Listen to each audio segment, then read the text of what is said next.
비중, 기존의 기출에 대한 비중이 굉장히 컸습니다. 75점 정도로.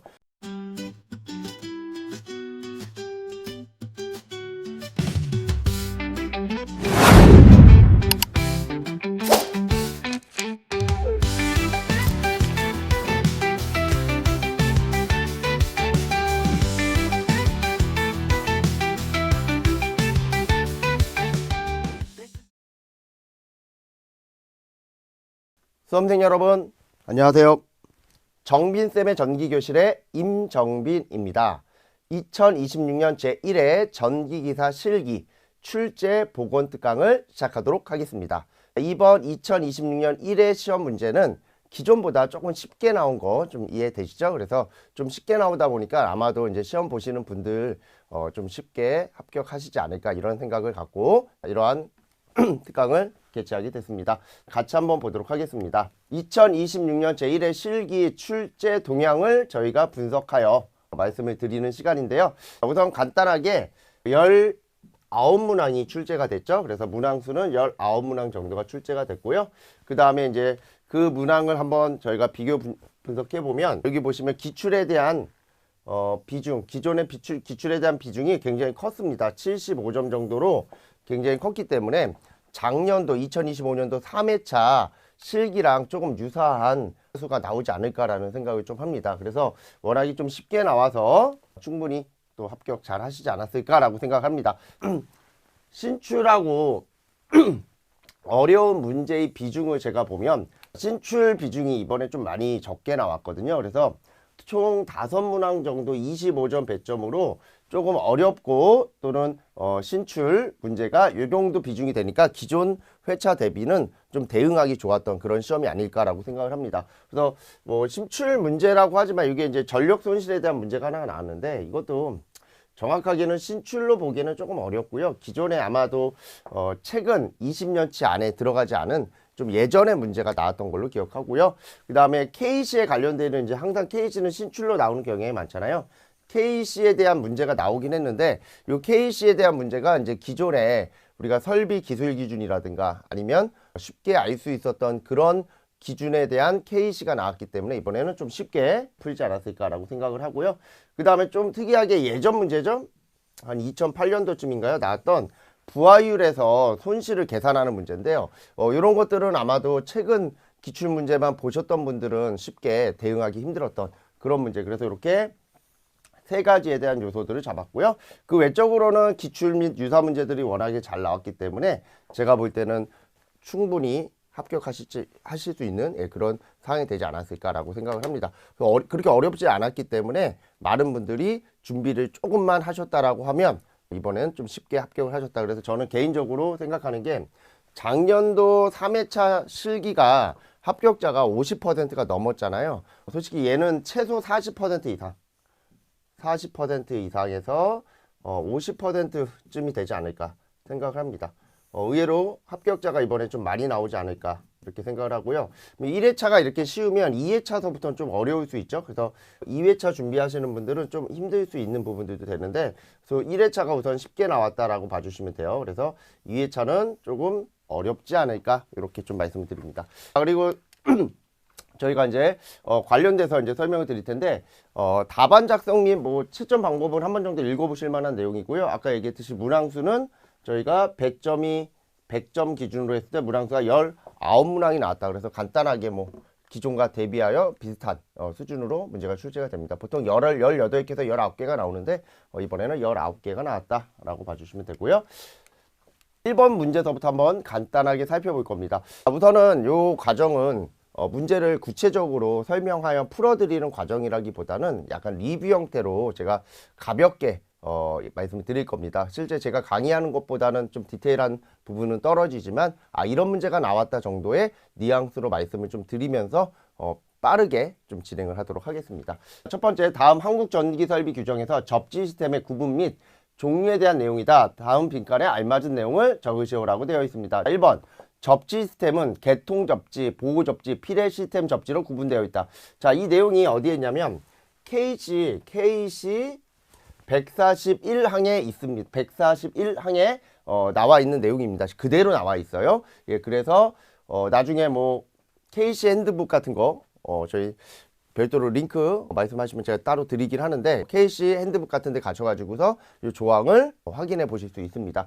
그러면 그 밑에 이제 답안을 보시면 접지 시스템의 종류는 첫 번째 단독 접지와 공통 접지 그리고 통합 접지가 있다. 그래서 단독 접지, 공통 접지를 여기다 넣는 건데 이런 문제들은 너무 쉬웠던 문제죠. 그래서 제가 볼 때는 이런 부분들은 공부를 조금이라도 하셨던 분들이라면 충분히 맞출 수 있었던 KC 문제. 근데 이게 신출이긴 한데 신출을 가장한 기출이라고 보시면 좀 좋을 것 같아요. 실제 이 문제는 어디에서 기능장에서 전기 기능장에서 예전에 출제가 됐었던 적이 있고요. 대신 이거보다 좀 더 어렵게 나왔죠. 이건 되게 쉽게 나온 겁니다. 그래서 쉽게 이렇게 첫 번째 문제를 말씀드리고요. 두 번째 문제 넘어갈게요.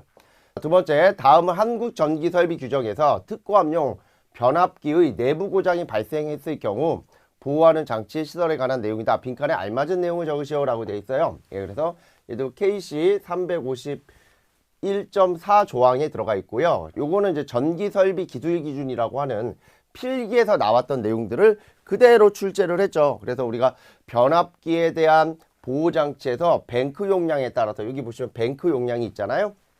자, 요 뱅크 용량의 크기에 따라서 자, 변압기 내부 고장이 발생했을 때 자동 차단 장치를 시설해야 되고 경보 장치를 시설해야 되는데 용량이 작을 때는 차단 장치 또는 경보 장치를 시설하면 되고 용량이 커질 경우에는 내부 고장에서 자동 차단하는 장치만 설치하게 되어 있고요. 탄행식은 뭡니까? 예, 경보 장치, 예, 냉각 장치에 문제가 생겼을 때 경보할 수 있는 장치가 필요하다. 뭐 이런 내용들이 있어서 요 빈칸 채우기를 하시면 되는 거죠. 그래서 1번하고 2번하고 3번이 있는데 1번은 5000kVA 이상, 그리고 2번은 10,000kVA 미만, 그리고 3번은 10,000kVA 이상 해가지고서 여기다 대입을 해서 답을 맞춰주시면 됩니다. 그래서 이러한 문제들은 제가 수업 나갈 때 실제 언급을 했었던 내용인데 예, 그 내용이 그대로 나왔습니다. 그래서 표가 그대로 나왔기 때문에 아마도 한 번이라도 보시고 가셨던 분들은 쉽게 맞추지 않았을까 이렇게 얘기를 드리고 넘어갑니다.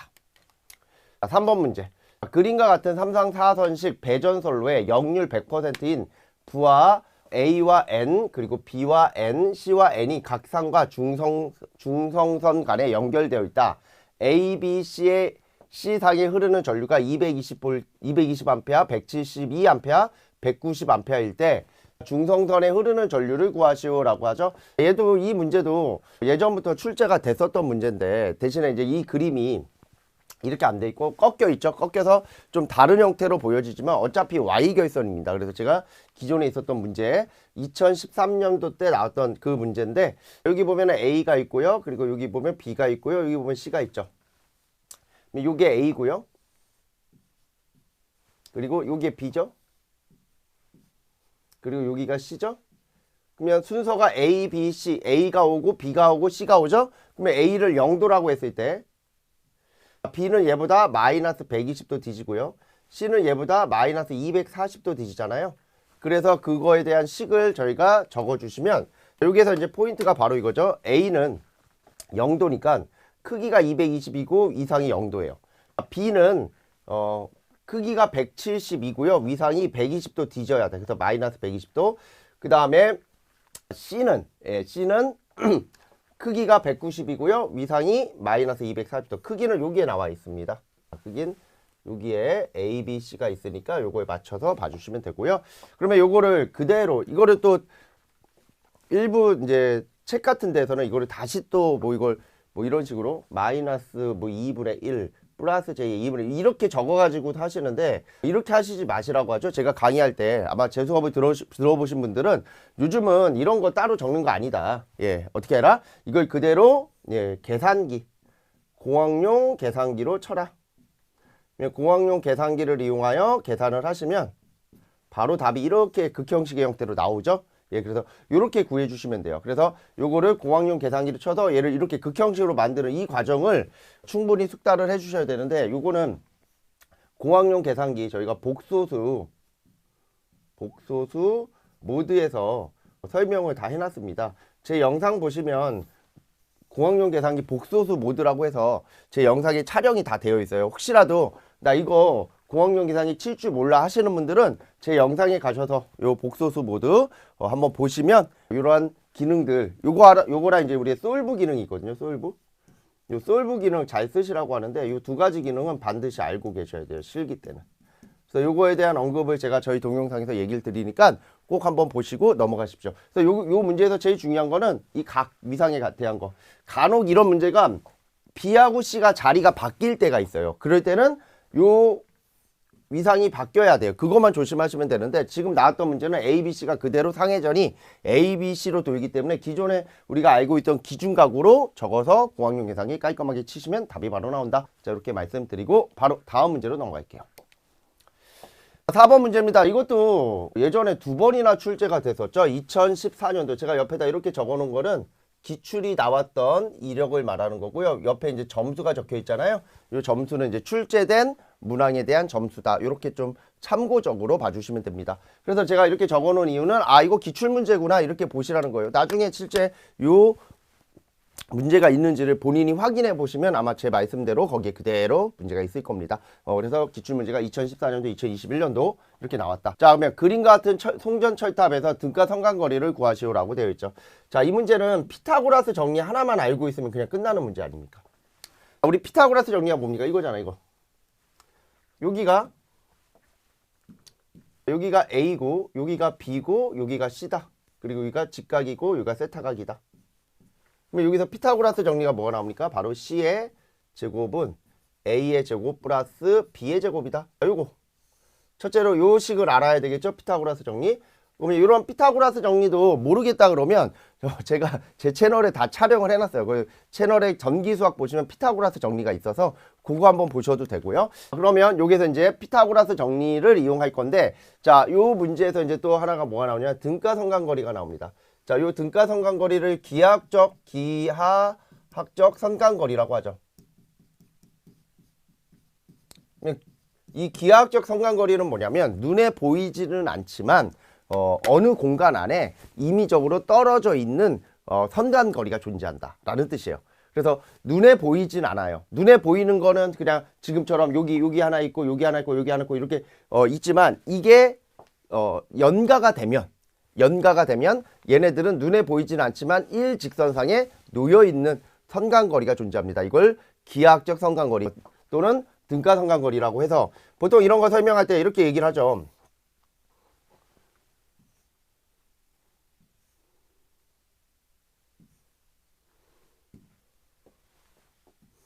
자, 이렇게 잡아놓고 좀 위치가 좀 다르지만 하여튼 그냥 볼게요. 예.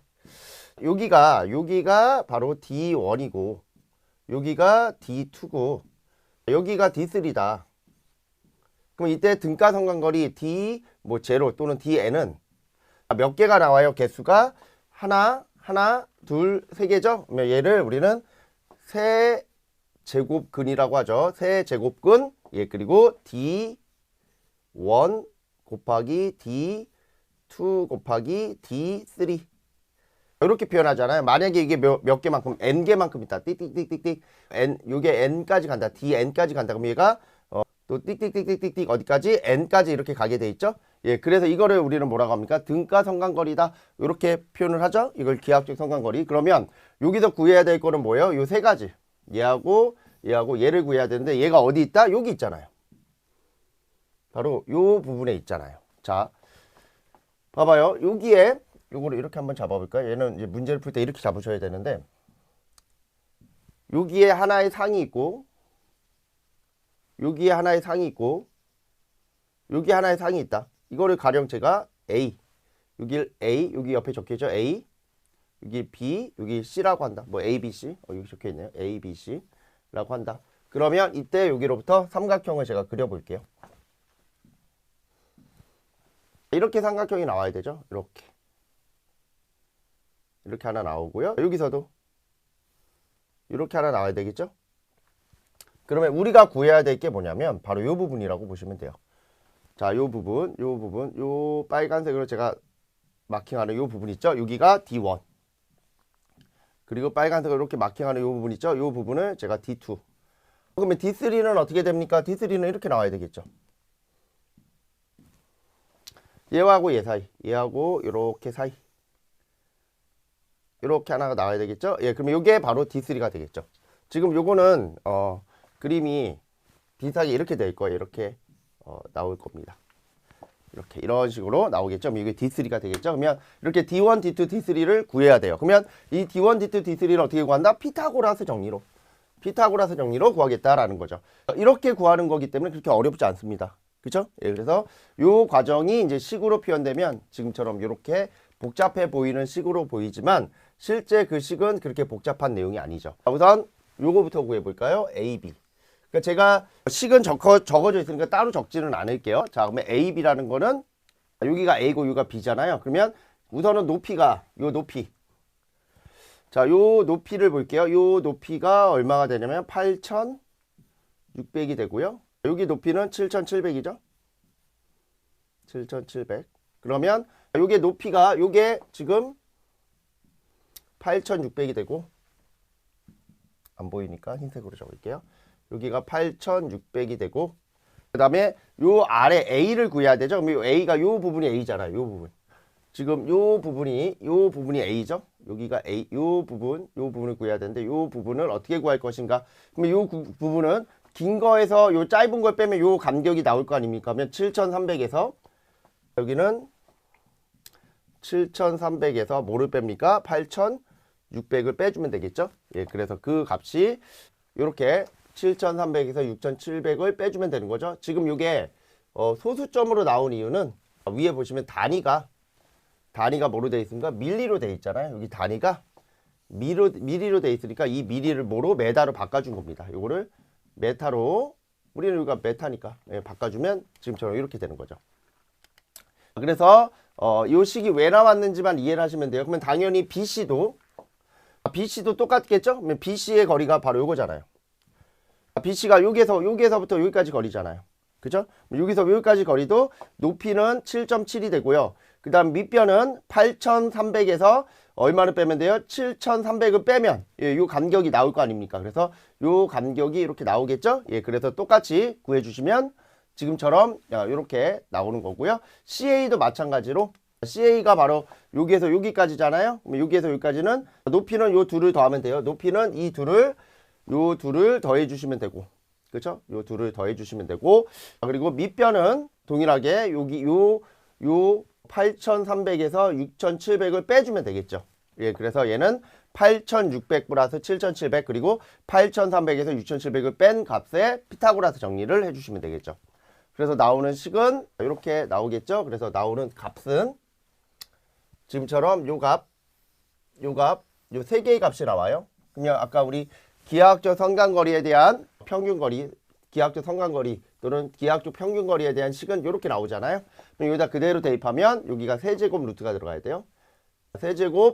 세제곱근에 대한 형태로 들어가고요. 그 다음에 각 구한 값을 이렇게 넣어서 계산기를 치면 10.303 이렇게 나오고 답은 10.3m가 된다. 이렇게 내용을 정리하시면 되겠죠. 그 다음에 두 번째 문제, 간격 500mm인 정사각형 배치의 사도체에서 소선 상호 간의 기하학적 평균거리는 그림이 이렇게 나왔습니다. 그러면 여기가 500이고요. 여기가 500이고요. 여기가 500이고 여기가 500이라는 거예요. 그죠? 그러면 500이라는 거는 뭐가 같습니까? 0.5m와 같죠? 0.5m. 그러면 요거는 또 이렇게 한번 선분을 그을 수가 있겠죠? 여기서 여기까지 하나의 선분. 여기서 여기까지에 대한 하나 선분. 요거 하나 그릴 수 있고요. 여기서 여기까지에 대한 선분. 그쵸? 그러면 요 각 선분에 대한 자, 요 부분은 뭐가 됩니까? 만약에 여기가 D였다. 그러면 요거 루트 2D가 되잖아요. 여기도 루트 2D가 되죠. 이렇게 나타낼 수 있죠. 예, 그러면 요 루트 2D가 나와서 요것도 기하학적 평균거리에 대한 내용에 대한 값은 똑같습니다. 이렇게 똑같이 나와요. 여기다 그대로 대입할 건데 이걸 대입할 때 잠깐만 볼게요. 이쪽에다 대입을 한번 해볼게요. 이걸 대입할 때 요거는 좀 지우고 이쪽에다가 제가 D0는 몇 개가 나오냐면 요거 하나, 두 개, 세 개, 네 개, 다섯 개, 여섯 개가 나오면 6제곱근. 요게 D라 그랬죠? 그러면 D 곱하기 D 곱하기 D 곱하기 D. D가 몇 개? 하나, 둘, 셋, 네 개. 그 다음에 곱하기 루트 2D 곱하기 루트 2D 이렇게 나와서 계산을 해주시면 되겠죠. 그러면 요거는 6제곱 루트 2 그리고 D 이렇게 나와요. 식이. 그러면 여기에다 그대로 대입을 해주시면 되겠죠. 그래서 방금 얘기했듯이 이렇게 식이 나오고요. 그게 6제곱 루트 2D가 되고요. 그래서 식이 지금처럼 등가성거리가 이렇게 0.448 해가지고 0.45m가 된다. 이렇게 구해주시면 됩니다. 자, 그래서 이런 문제도 예전에 출제가 됐었던 문제이기 때문에 아마도 제가 볼 때는 조금만 준비를 잘 하셨다라고 하면 충분히 쉽게 보시지 않았을까. 자, 이렇게 간단하게 얘기 드리고 넘어갑니다. 그 다음에 5번 문제입니다. 가로가 30m, 세로가 15m인 방의 평균 조도 450럭스를 얻기 위하여 전 강속 3000루멘의 32W 형광등을 사용했을 때 필요한 등수를 구하시오라고 되어 있죠. 자, 이 문제도 보시면 아시겠지만 너무 많이 나왔어. 13년도 나왔고요. 15년도 나왔고 26년도 이번에 나왔죠. 그 다음에 16년도에 나왔고 산업기사입니다. 산업기사. 그리고 17년도에 산업기사로 나왔고 18년도에 산업기사로 나왔죠. 자, 이 정도의 문제가 나왔다라는 건 이건 합격을 시키겠다라고 하는 무언의 암시가 깔려 있는 거죠. 이렇게 많이 나온 문제를 냈다? 이거는 너무 쉬울 수밖에 없었던 그런 문제다라는 겁니다. 같이 볼게요. 가로가 30m, 세로가 15m인 방의 평균조도 450럭스를 위한 3000루멘의 32W 형광등을 사용했을 때 필요한 등수를 구하라. 조명률은 0.6, 감광보상률 1.3, 기타율은 무시한다. 우리가 이런 문제 저한테 이제 강의 들으셨던 분들은 아시겠지만 번대기로 외워라. 번대기. 번대기. 그 DEA. 그래서 번대기로 외워주시면 모든 문제가 다 풀린다. 그러면 여기서 구하고자 하는 게 등수죠. 등수 N은 FU 불의 DEA. 그러면 얘 FU가 뭐고 D가 뭐고 뭐 A가 뭐고 이것만 좀 아시면 되는 거죠. 그러면 F가 뭡니까? 요 F 요게 광속 루멘이고요. 그리고 U가 뭡니까? 요게 조명률이 되죠. 그리고 요 D가 뭡니까? 요게 감광보상률.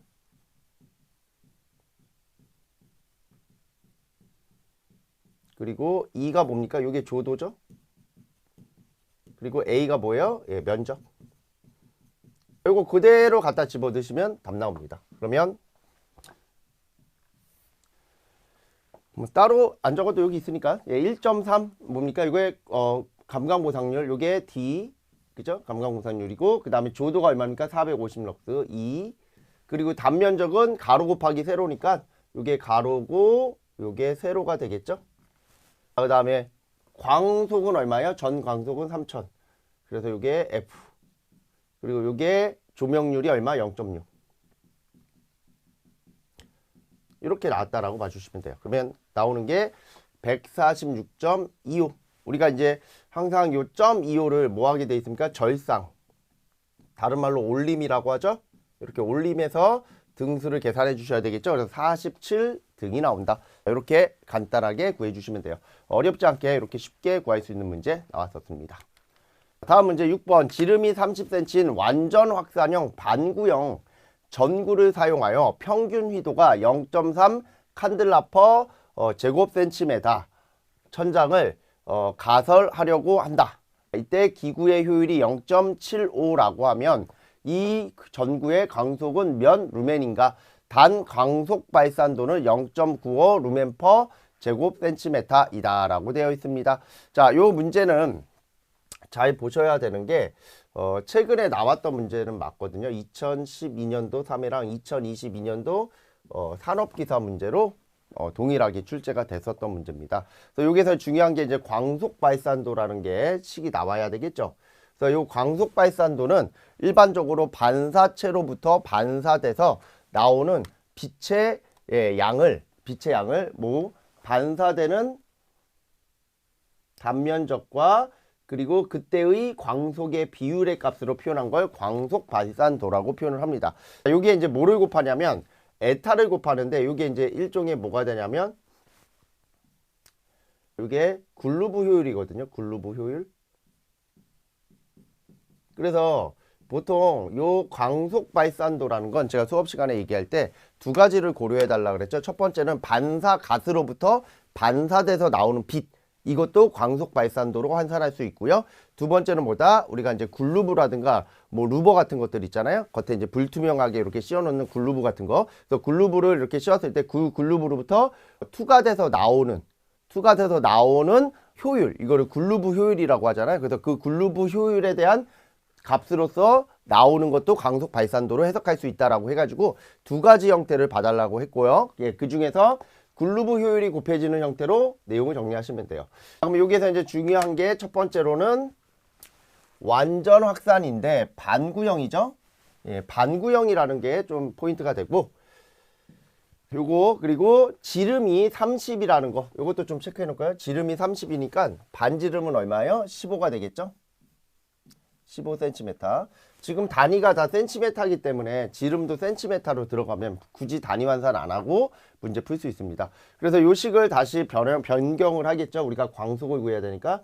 그래서 광속에 대한 식으로 이렇게 바꿔주시면 되는데, 여기서 주의하실 점이 여기 들어가야 되는 게 2파이 r 제곱메다가 들어가는데, r 제곱메다. 그래서 요게 원래는 반구가 아니라 만약에 9였다 그러면 구체의 겉면적은 4파이 r 제곱메다가 되는데, 이 구가 반구로 바뀌었잖아요. 그래서 구가 반구로 바뀌었기 때문에 요거에 2분의 1이 되는 면적이 들어갔다라고 생각을 하시면 되고, 그 다음에 이제 글루브 효율, 글루브 기구 효율이 얼마다? 예, 여기 보시면 0.75니까 0.75가 이렇게 들어갔습니다.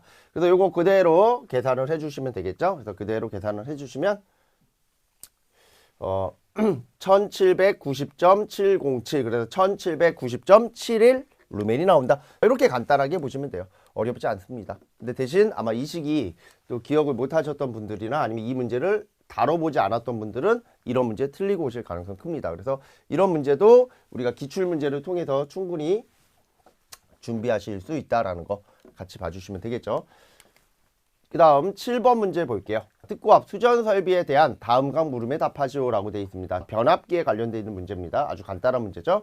자, 이 문제도 2017년도 기사 문제로 출제가 됐었습니다. 동력용 변압기에 연결된 동력부하 설비 용량이 350kW, 역률, 부하 역률이 85%, 효율이 85%, 수용률이 60%라 할 때 동력용 삼상 변압기의 용량은 몇 kVA인지를 선정하시오라고 되어 있습니다. 변압기의 표준 용량으로 선정을 한다라고 되어 있죠. 예, 그러면 표준 용량표가 주어져 있고요.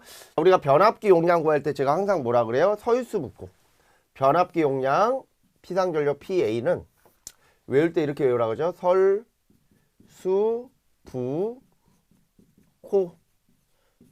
그래서 설수, 부, 코 외워주시면 되고, 만약에 여기다 효율이 들어간다면 여기다 효율을 이렇게 곱해주시면 되고, 만약에 여유율이 들어간다면 여기다 K 여유율을 곱해주시면 되겠죠. 그래서 이렇게 해서 대입을 해주시면 설비 용량, 예, 설비 용량이 얼마예요? 350. 그래서 이게 설비 용량이 350으로 이렇게 들어갔고요. 그때의 수용률은 얼마입니까? 60%, 0.6으로 들어갔고요.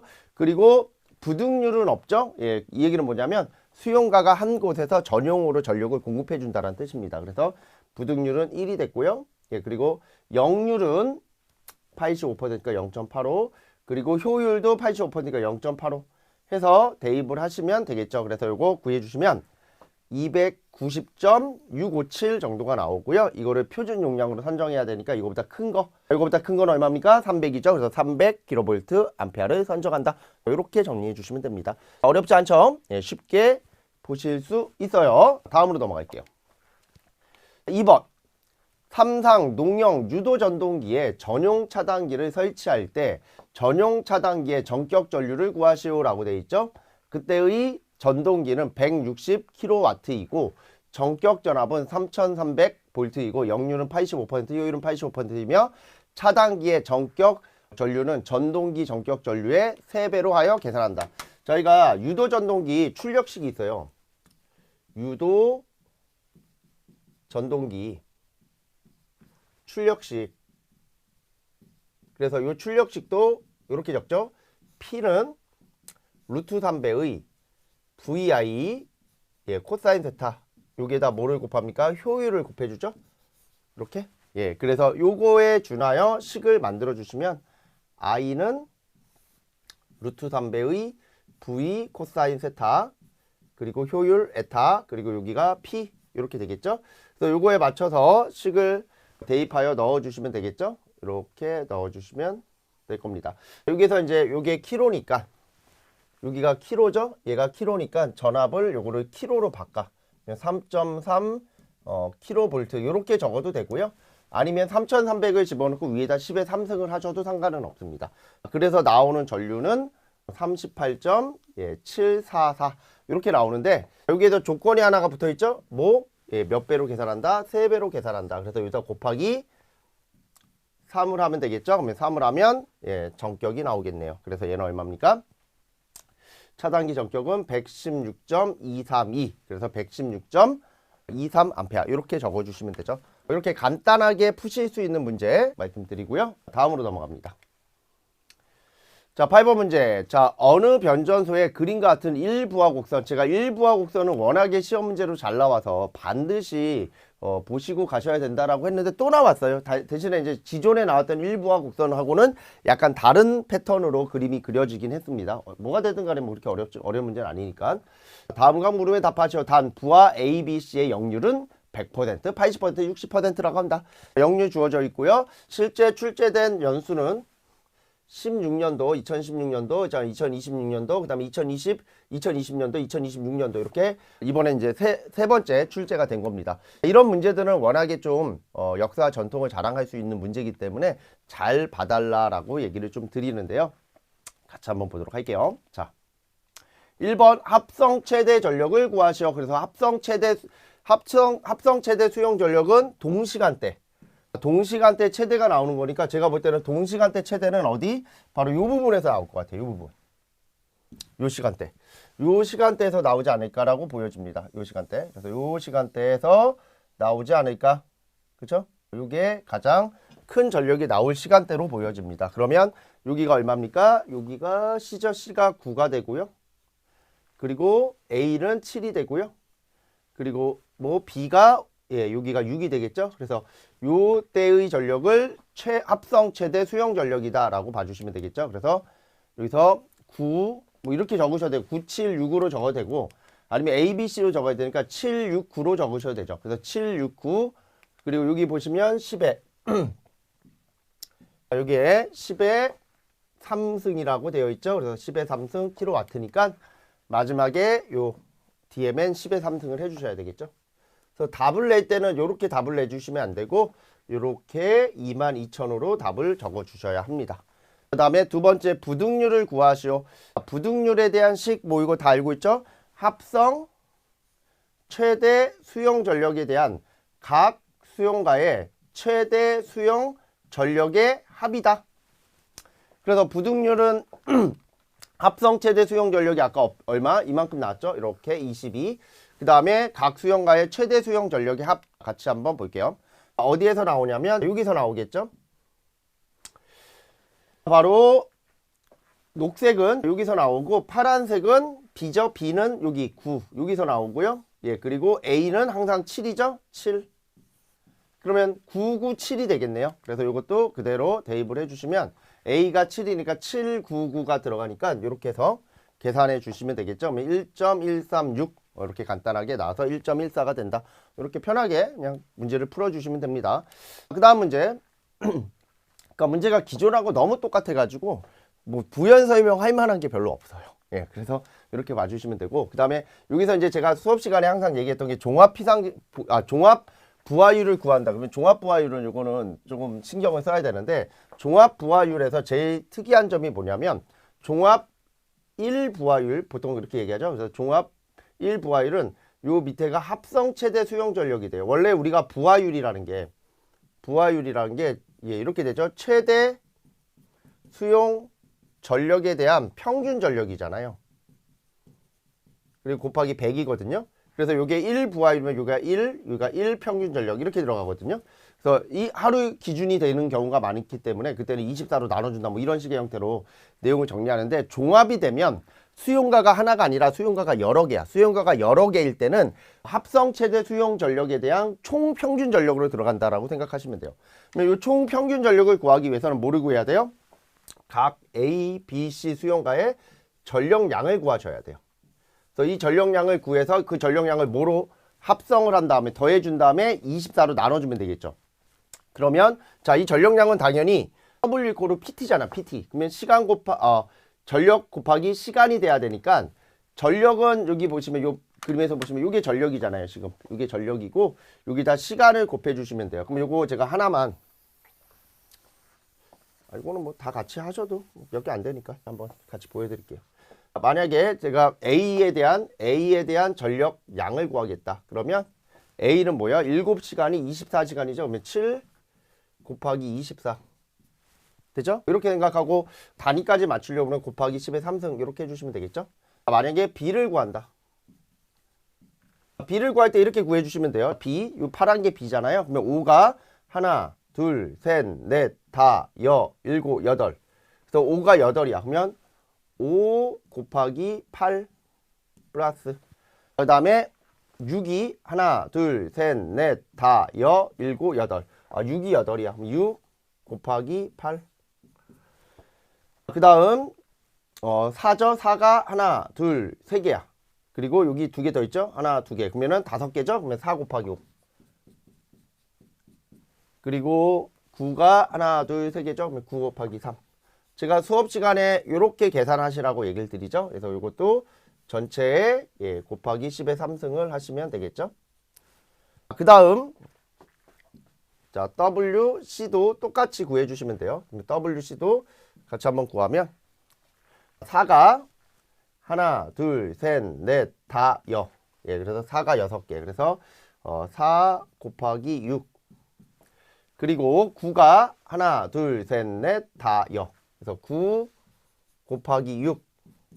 그리고 5가 하나, 둘, 셋, 넷, 5개.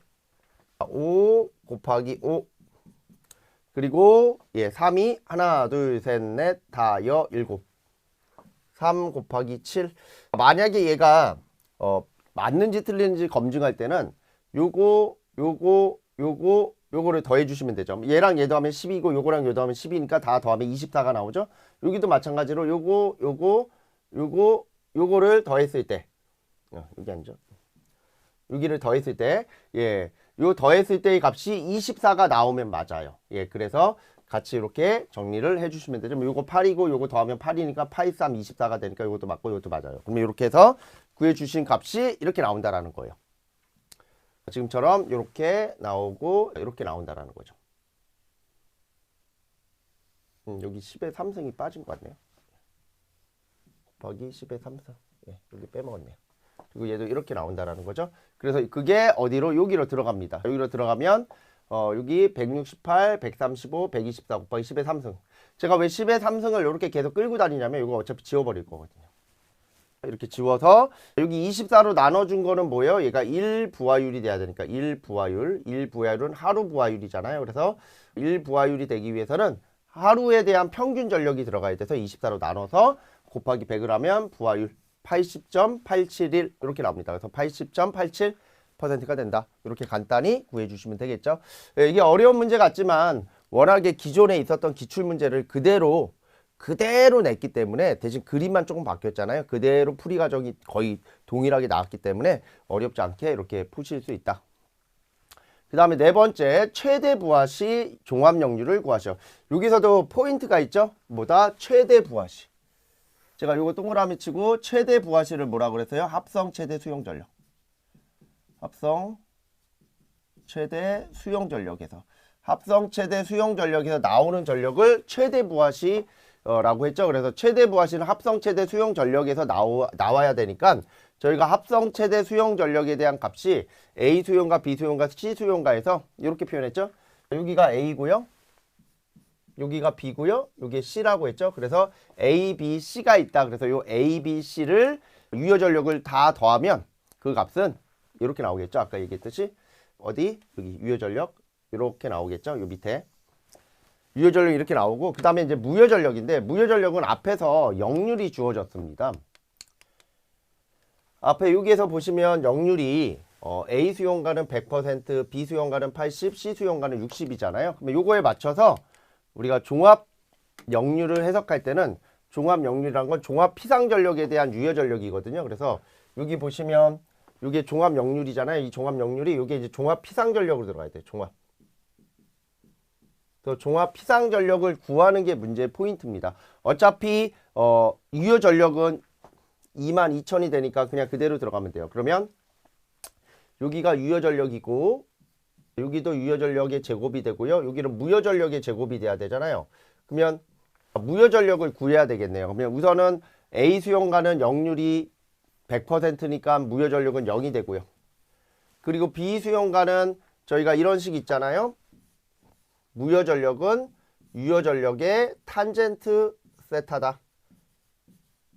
이 탄젠트 세타는 또 이 탄젠트 세타는 코사인분의 사인. 그러니까 이러한 식들은 저희가 기초 수학을 따로 촬영해 놓은 게 있어서 거기에서 삼가함수에서 이런 것들을 다 다뤄드리기 때문에 혹시라도 이 영상을 보시는데 삼가함수 이런 것들이 좀 약하신 분들이 계시면 저희 그 채널에 유튜브 채널에 삼가함수도 다 촬영이 되어 있습니다. 그래서 복소도 삼가함수 이런 거 다 들어가 있으니까 한 번 정도 보시면 좀 도움이 되실 거예요. 그래서 이렇게 정리를 하실 수가 있다. 그래서 이렇게 정리가 되면 여기가 4,500이 나오고요. 당연히 C 수용가는 9,000에 대한 무효 전력을 구해야 되니까 요 유효 전력이 9,000일 때 무효 전력에 대한 식은 요거를 그대로 집어넣으시면 12,000이 나오겠죠. 그래서 종합 무효 전력은 16,500이다. 이걸 여기다 집어넣어서 계산기 찍어주시면 80%가 딱 떨어지게 나옵니다. 이렇게 풀어주시면 되죠. 자, 이 문제는 배점이 10점짜리예요. 그래서 이 10점짜리 문제를 하나라도 놓치시면 안 돼. 이거 다 맞추셔야 돼요. 그래서 제가 항상 이런 문제들은 잘 나오니까 꼭 보십시오라고 했었던 그 부분인데 이번에 좀 운 좋게 잘 나와줘서 아마도 저희 수험생분들은 제가 말씀드리는 그런 내용들을 충분히 하셨다라고 하면 쉽게 맞추셨을 것 같습니다. 다음 문제 갈게요.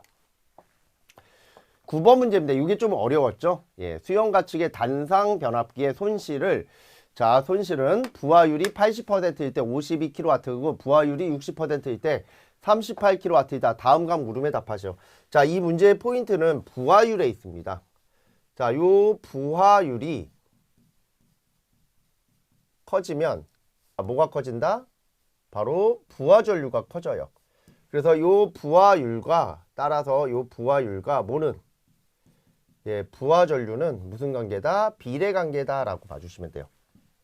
그래서 요 개념을 이해하고 있어야 문제를 풀 수가 있죠. 그러면 저희가 손실을 나타낼 때 그 손실은 우리 손실 PL 있죠. PL은 철손과 동손이잖아요. 이렇게 철손과 동손으로 표현하기 때문에 그 철손과 동손이 지금처럼 이렇게 표현이 되는데 이게 이제 뭐가 되면 n분의 1 부하일 때 n분의 1 부하시 그러면 n분의 1 부하시는 당연히 요 n분의 1배만큼에 대한 전류가 흐르니까 이 전류에 의해서 요 동손이 영향을 받겠죠. 얘는 가변손이니까. 그래서 나오는 식이 이렇게 나오는 거예요. 그래서 첫 번째 조건이 뭡니까? 부하율이 80%. 이 부하율이 80%라는 건 n분의 1이 0.8이라는 뜻이에요. 이거를 좀 이해를 하셔야 돼요.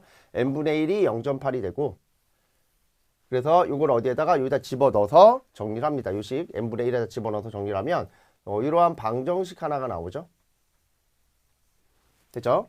그리고 또 조건에 의하여 부하율이 60%일 때 그러면 요 부하율이 60%일 때는 38이잖아요. 그러면 얘가 n분의 1이 0.6일 때 그러면 그 식이 이렇게 나오겠죠. 그리고 요거 38이다. 그래서 이 둘을 가지고서 연립해서 내용을 정리해 주시면 되겠죠. 그래서 이 둘을 연립해서 정리를 해 주시면 지금처럼 이렇게 식이 나옵니다. 그래서 이게 식이 나와서 정리를 해 주시면 뭐가 나옵니까? 동손이 50이 나온다. 자, 이렇게 내용을 정리하실 수가 있죠. 그래서 동손이 50이 나온다. 뭐 이런 것도 솔브 기능을 이용해서 푸셔도 되긴 하지만 얘는 뭐 솔브 기능을 구하기에는 좀 그렇고 여기까지만 구하고 이거는 공학용 계산기로 치셔도 되잖아요. 이 식은 별도로 안 줬고 동손이 50이고요. 철소는 52에서 마이너스 0.8에 자성 플러스 50 해가지고 어떤 식? 요 첫 번째 식 있잖아요. 요 식에다 대입해. 두 번째 식에다 대입하셔도 돼요. 그래서 넣어서 정리했더니 얼마? 철소는 20이 나온다. 그래서 옆에다 적어 볼게요. 동소는 50이고요. 철소는 얼마가 됩니까? 20이다. 라는 거죠. 이렇게 나오는 거죠.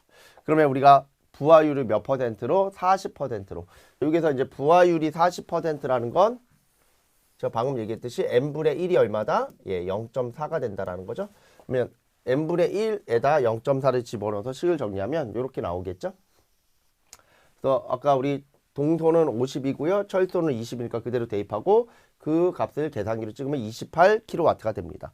그래서 이 문제가 어떻게 보면은 꽤 오래전에 출제가 된 문제잖아요. 2008년도로 추정되는 문제이기 때문에 2008년도쯤에 나왔던 문제라서 아무래도 최근 기출 10년치 안에 들어가지 않다 보니까 보시는 분들만 보셨던 문제일 수 있어서 한 번이라도 풀어보셨던 분들은 어렵지 않았을 텐데 안 풀어보신 분들이 보시기에는 굉장히 난해할 수 있었던 문제일 수도 있습니다. 그래서 이렇게 정리를 해 주시면 되고요. 그러니까 이게 한 번 보면 아무것도 아닌 문제예요, 솔직히. 근데 안 보면 어렵습니다. 실기 특성이죠. 다음 두 번째, 최대 효율에서 부하율은 몇 퍼센트인가 라고 되어 있죠. 최대 효율에서 부하율입니다. 그러면 최대 효율에 대한 조건을 먼저 보셔야 되겠죠. 이게 최대 효율 조건이잖아요. 그러면 최대 효율 조건은 철손과 동선이 같을 때죠. 철손과 동선이 같을 때인데 만약에 n분의 1 부하일 때는 어떻게 나옵니까? 지금처럼 이렇게 식이 나오고 이때 n분의 1 부하일 때의 최대 효율 조건은 이런 식으로 나오니까 여기다 집어 넣습니다. 그래서 철손 20, 동선 50 집어넣으면 0.63245니까 이걸 퍼센트로 물어봤죠? 63.2%. 이렇게 내용을 정리하시면 되겠죠? 이러한 내용들이 최근에 출제가 됐었다. 이렇게 정리합니다.